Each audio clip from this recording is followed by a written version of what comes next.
ओम शांति। आज 17 जून 2025 के साकार मधुर महावाक्य हैं। मीठे बच्चे, अपना कल्याण करना है तो हर प्रकार की परहेज रखो।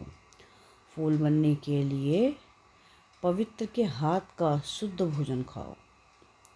प्रश्न है आज की मुरली का कि तुम बच्चे अभी यहाँ ही कौन सी प्रैक्टिस करते हो जो 21 जन्म तक रहेगी। क्या प्रश्न है आज का कि तुम बच्चे अभी यहाँ कौन सी प्रैक्टिस करते हो जो 21 जन्म तक रहेगी।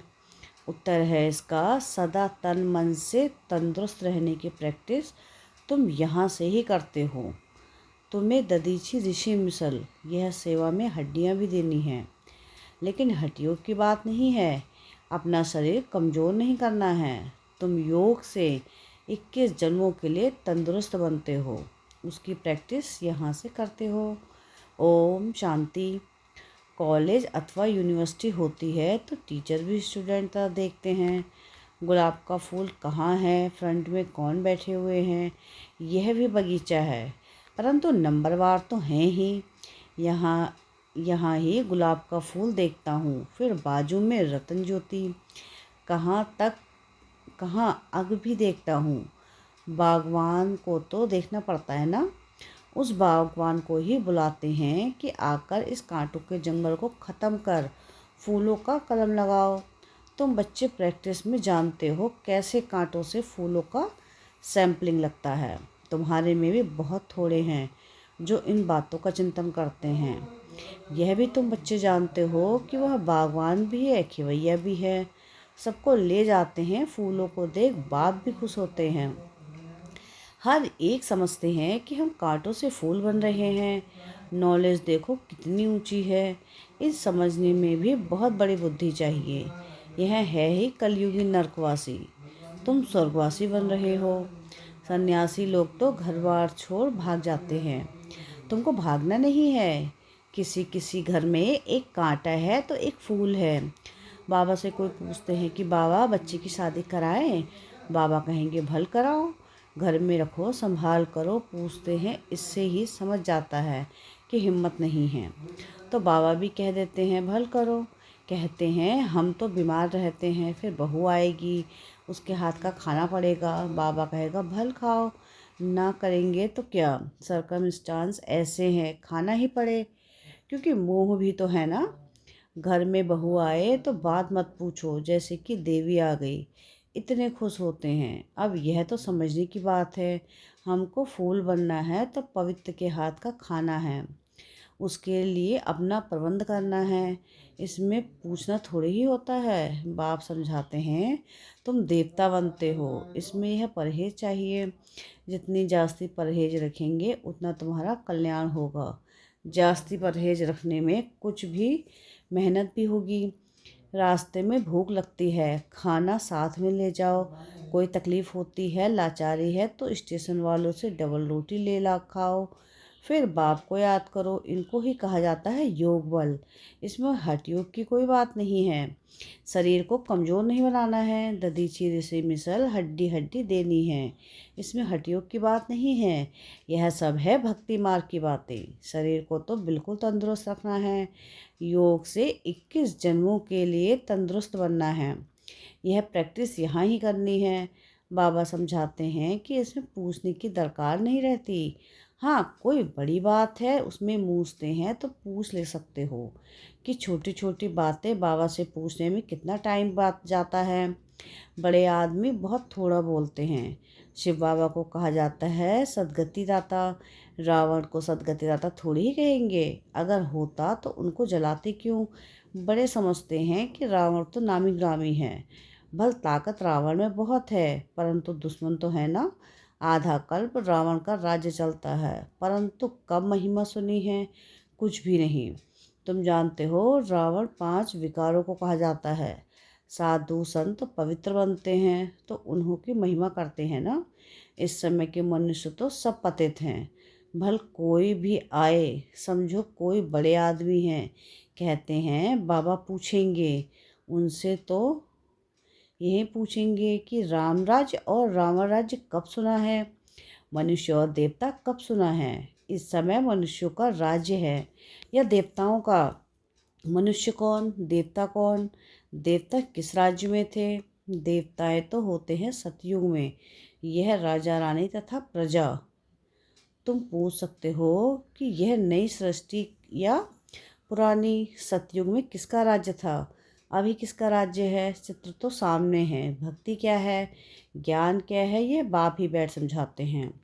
जो बच्चे कहते हैं कि बाबा धारणा नहीं होती, उन्हें बाबा कहते हैं, अरे अल्फ और बे तो सहज है ना।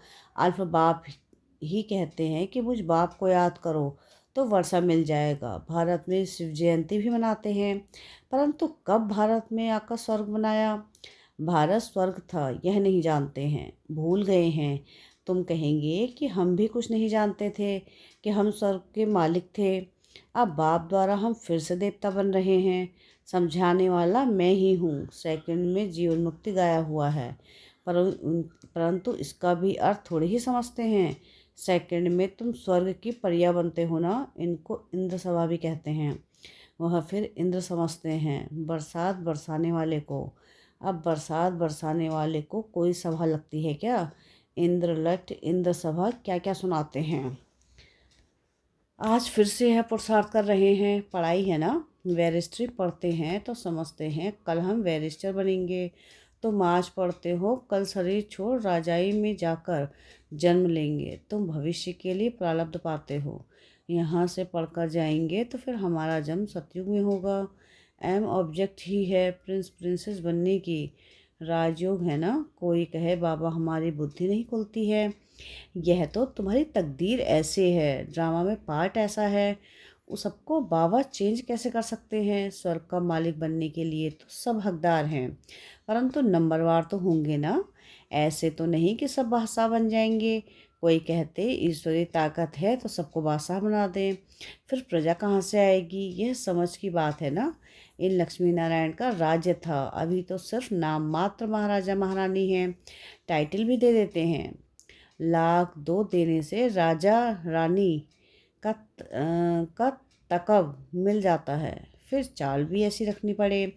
अभी तुम बच्चे जानते हो कि हम श्रीमत पर अपना राज्य स्थापन कर रहे हैं। वह तो सब सुंदर गोरे होंगे। इन लक्ष्मी नारायण का राज्य था ना। शास्त्रों में कल्प की आयु लंबी लिख देने से मनुष्य भूल जाते हैं। अभी तुम पुरुषार्थ कर रहे हो सांवरे से सुंदर बनने का। अब देवताएं काले होते हैं। अब देवताएं काले होते हैं क्या? श्री कृष्ण को सांवरा, राधे को गोरा दिखाते हैं। अब सुंदर तो दोनों सुंदर होंगे, फिर कामचिता पर चढ़ दोनों काले बन जाते हैं। वहाँ है सुनहरी दुनिया के मालिक, यह है काली दुनिया। तुम बच्चों को एक तो अंदर में खुशी रहनी चाहिए और दैवी गुण भी धारण करने चाहिए। कोई कहते हैं बाबा बीड़ी नहीं छूटती है। बाबा कहते हैं अच्छा बहुत पियो। पूछते हो तो क्या कहेंगे? परहेज में नहीं चलने से गिरोगे। खुद अपनी समझ होनी चाहिए ना। हम देवता बनते हैं तो हमारी चाल चलन खान पान कैसा होना चाहिए? सब कहते हैं हम लक्ष्मी को नारायण को वरेंगे। अच्छा अपने में देखो ऐसे गुण हैं। हम बीड़ी पीते हैं फिर नारायण बन सकेंगे? नारद की भी कथा है ना। नारद कोई एक तो नहीं है, सब मनुष्य भक्त यानी नारद हैं। बाबा कहते हैं कि देवता बनने वाले बच्चे अंतर्मुखी बन अपने आप से बातें करो कि जब हम देवता बनते हैं तो हमारे चरण कैसी होनी चाहिए। हम देवता बनते हैं तो शराब नहीं पी सकते, बीड़ी नहीं पी सकते, विकार में नहीं जा सकते, पतित के हाथ का नहीं खा सकते, नहीं तो अवस्था पर असर हो जाएगा। यह बातें बाप बैठ समझाते हैं। ड्रामा के राज को भी कोई नहीं जानते हैं। यह नाटक है, सब पाठधारी हैं। हम आत्माएं ऊपर से आती हैं। पार्ट तो सारी दुनिया के एक्टर्स को बजाना है, सबका अपना अपना पार्ट है। कितने पार्टधारी हैं, कैसे पार्ट बजाते हैं, ये वैरायटी धर्मों का झाड़ है। एक आम के झाड़ को वैरायटी झाड़ नहीं कहेंगे, उसमें तो आम ही होगा। यह मनुष्य सृष्टि का झाड़ तो है, परंतु इसका नाम है वैरायटी धर्मों का झाड़। बीज एक ही है।